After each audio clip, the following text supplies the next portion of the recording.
right, so I'm on my way back. I don't know if my camera's probably gonna run out of battery pretty soon, so I'll get you the picturesque stuff.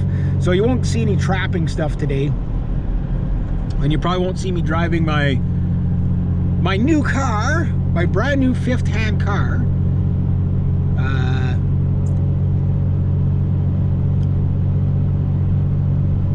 Oh, there, I can see one of their pumpkins. They wouldn't miss one, would they? The kids would know, you know. I'm pretty sure the kids will come to our place anyway. We'll just have the light on and yeah. So anyway, yeah, there's a beautiful Gatineau River. So like I was talking about in my last video, kind of very, you know, sporadically, kind of all over the place in the last video, which is not that uncommon for me. Yeah, so the snow removal for this year, like there's that downtime in between, which gives my body a bit of a break anyway, because like snow removal is like really brutal on the body, right? But I'm gonna have at least 4 people already, and I think that's enough for me. Now, depending on what my buddy Paul does, is what I'm afraid is he's going to get himself way in over his head, and I won't be able to help him because, like, the way he's thinking is small driveways with the snowblower, do 5 of them in one day. Never works like that.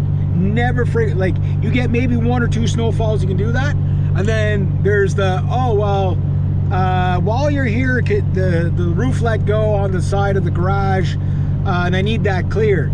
And you're not going to tell the guy no. Oh, you'll have to get somebody else to do it. No, you're there, you got to do it. Suddenly you're there for 3 hours, 5 hours. You know what I mean? And then you're getting called, how come you didn't come and do my snow? How come you did his first and you didn't do mine? You know what I mean? Like, when it snows, everybody wants you to show up at the exact, you know, be the first one on the list. Right? Now, there is a way to do this. Cycle it. Okay, so let's say you got somebody that's close to you.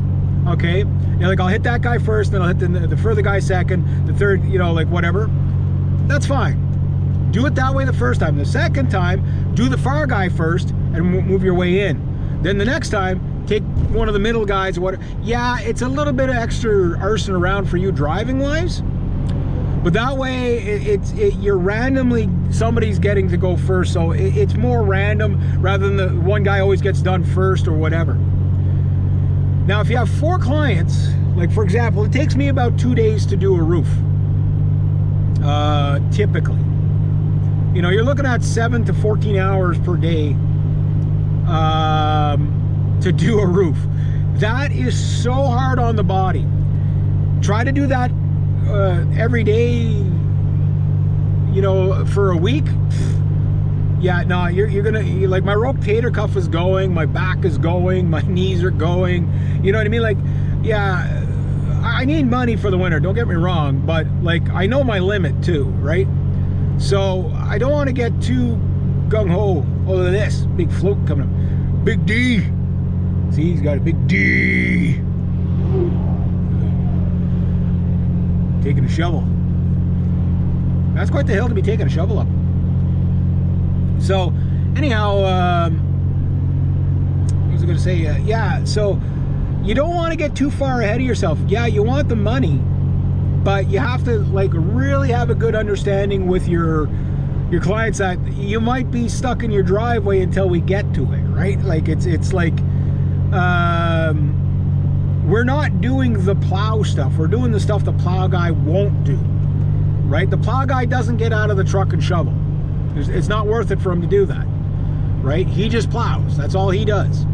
So he plows shit up, which packs it, which means it's harder. You know, sometimes it'll break the snowblower doing that, especially if it's really icy, right?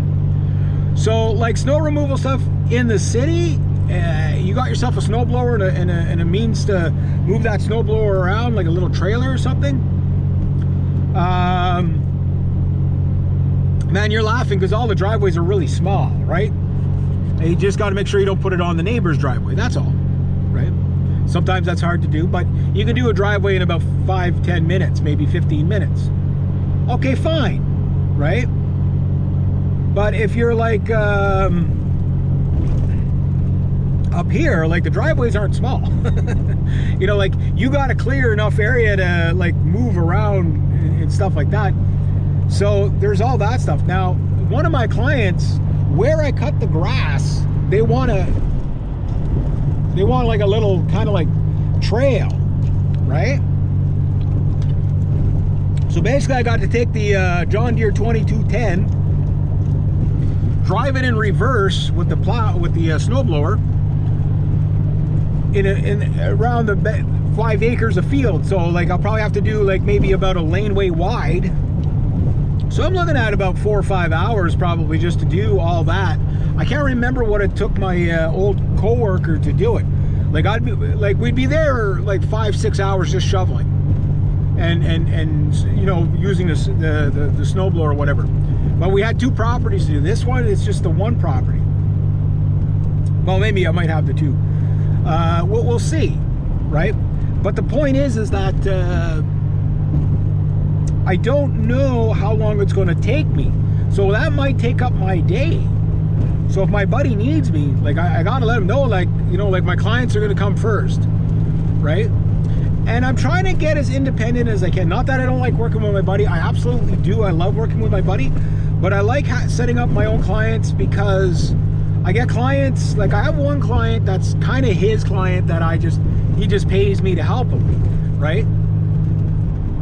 And we've been there together for about 4 years now, I think, right? So that's pretty good. But the problem is these guys are really, really, really inconsistent on the days. You know, like when you cut their grass, it's like, it's not, okay, I cut your grass every Tuesday regardless. It's, okay, we'll wait till the grass is a certain length and then cut it. And that might be on a Tuesday, could be on a Monday, it could be on a Sunday, it could be, we don't know what day it's going to be, right? Which I don't juggle my other clients around for this. But it makes it harder on my buddy, because he never knows what day he's going to need me, right? Because he doesn't find out until about the morning of. Oh, that's a nice truck. And that's not good, because, you know, like, it's hard. Like, you can't plan anything, you know, because, you know, he works a normal full-time, like, this man's a workaholic. He never sleeps, right? So, it's like, I always say, so when do you freaking sleep, man? Like, it's like, he gets off work and he goes to work, you know, like, it's just, you know, he never has any downtime. And you know, he's got the most tolerant wife ever, that's for sure. But it means he's like working almost every weekend. Takes the odd weekend off, you know, to do stuff with his wife. But you know, like, it works, you know, like, the guy's got no life, you know what I mean? And I'm not like that. I'm like, okay, yeah, right now I'm jamming in the season. Yeah, this year I had to jam a lot, but I want to take at least 1 or 2 days off a week. I don't really care what days they are. I don't want to work every weekend. But, you know, on the other hand, you know, like, it's like working and working and working, you know, like, and you don't get any richer. You really don't. You know, like, there's no such thing as, if I just work more hours, I'll just have that much more money. I work 7 days a week, 10 days straight, that type of thing all summer, right? I'm still broke. You know what I mean? I'm still broke. Like, it's just, you don't get that far ahead right away. So, you know, take your time with it. Just make sure you make enough to get ahead. That's all. And I'm slowly getting there. The thing that keeps getting me is the vehicles, right? It's like, I just get ahead, and then a vehicle breaks down, and like right now I have to stick with the extremely cheapest vehicle, but this is the last vehicle I can buy, you know, for probably the next 2 or 3 years, you know, and maybe if I'm lucky I get my truck fixed within a year or so, because that's going to be really, really expensive to do all the things I need to do to it. And if it's a work truck, you have to do it. It's not like a car where, okay, you know, like, you're not hauling anything with a car, you know what I mean? So you don't have to worry about, like, I mean, it's got to be safe enough to drive. But like for example, my e-brake on my truck, yeah, I gotta replace that. Why? Because it's a scrap metal truck. You know, if I have another brake blowout, like brake line blowout, like I did with Brutus, I'm glad I didn't have 2 tons of metal behind me when that happened. There was a cop behind me, but not 2 tons of metal, right? I could deal with the cop behind me, who I pretty much almost put into the ditch, you know, and nearly, you know, crashing into my buddy's house, because it's like, you know, like as soon as I turned, it's like the brakes let go just as I turned. It was like, whoa! And I was lucky the vehicle got stopped. I had to do a bit of a, like not a spin out or whatever, but, you know, kind of, you know, a light spin out. And it's amazing. Yeah, it's like, yeah, like, so like the brake line broke just as I was turning into his laneway, right? And that was scary. That was scary. And then I had to drive home like that. I had about 2 pumps left on the brake, and it's like I just, you know, like I just crawled up the hill as slow as I could so that I could,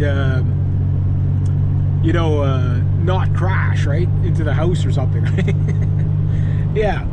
So there's always stuff like that keeps you poor. So, oh, there's the cows. So you always got to do what you got to do, right? Anyway.